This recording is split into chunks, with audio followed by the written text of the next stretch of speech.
Hello guys आज હવે આપણે બીજો નવો ટોપિક જોઈશું કન્ટિન્યુઅસ પ્રેઝન્ટ ટેન્સ। તો પહેલાં આપણે તેનો ઉપયોગ જોઈએ કે કોઈ ક્રિયા બની રહી છે કે ચાલુ છે તેવી બાબત દર્શાવવા માટે કન્ટિન્યુઅસ પ્રેઝન્ટ ટેન્સનો ઉપયોગ થાય છે। બરાબર, કે કોઈક એવી ક્રિયા કે જે હાલ બની રહી છે કે યા ફિર ચાલી રહી છે તો એવી બાબત દર્શાવી છે તો આપણે કન્ટિન્યુઅસ પ્રેઝન્ટ ટેન્સનો ઉપયોગ કરીશું। હવે તેને લગતા ઇન્ડિકેટિંગ વર્ડ્સ જોઈએ તો now, presently, look, see, here, listen, at this time etcetera. આ ટાઈપના શબ્દથી આપણે દર્શાવી શકીએ છીએ કે વાક્ય રચના ચાલુ ક્રિયા દર્શાવે છે। બરાબર, તો એવી રીતે હવે આપણે આગળનું જોઈએ તો આગળ છે એનું સ્ટ્રક્ચર। તો સ્ટ્રક્ચર છે એફર્મેટિવ। તો એક્ટિવ વોઇસમાં ફર્સ્ટ જોઈશું આપણે subject plus am is are plus V4 એટલે કે આઈએનજી વાળું રૂપ મૂકવામાં આવશે O plus extra word. V4 એટલે લખ્યું છે કે આઈએનજી વાળું રૂપ મેં જેને V4 મૂકી દીધું છે। એવી રીતે પેસિવ વોઇસ જોઈએ તો પેસિવ વોઇસમાં O plus am is are plus being plus V3 by subject plus extra word. આ બની ગયું એફર્મેટિવ। હવે આપણે આગળનું જોઈએ નેગેટિવ। બરાબર, તો નેગેટિવમાં એક્ટિવ વોઇસ તો subject plus am is are plus not plus V4 ING રૂપ પ્લસ ઓબ્જેક્ટ। એના પછી જોઈએ આપણે પેસિવ વોઇસ તો object plus am is are plus not plus being plus V3 plus by plus subject plus extra word. આ બની ગયું તેનું નેગેટિવ। હવે આગળ જોઈએ આપણે તો એક્ટિવ વોઇસ ઇન્ટ્રોગેટિવમાં જોઈએ તો am is are plus subject plus V4 plus ING plus object extra word plus question mark V4 ING active voice ફરી રિપીટ કરું તો am is are plus subject plus V4 ING plus object plus extra word plus question mark.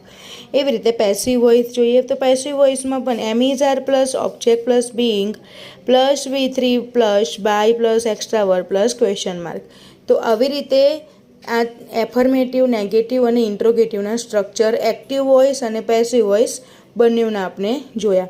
હવે આપણે તેના example જોઈએ આગળ તો હા આ હવે તેના એક્ઝામ્પલ છે તો પહેલું છે Raj is writing a story now. તો એનું પેસિવ વોઇસ થશે story is being written by Raj now. I am going to market તો પેસિવ વોઇસ થશે market is being gone by me. ત્રીજું છે he is making good food તો good food is being made by him.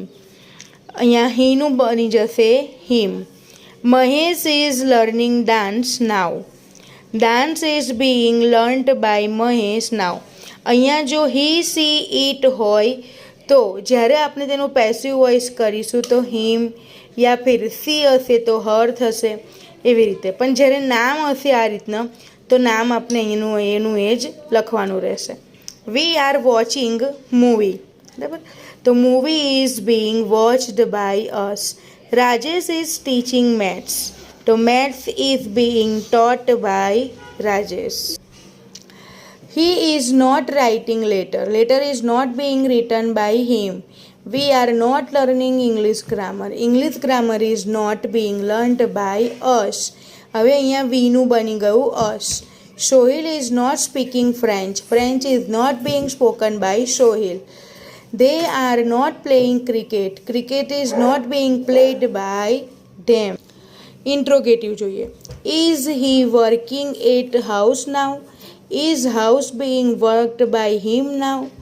am is going Ahmedabad now am I coming Ahmedabad now is Ahmedabad being came by me now। am I teaching English now is English being taught by me now।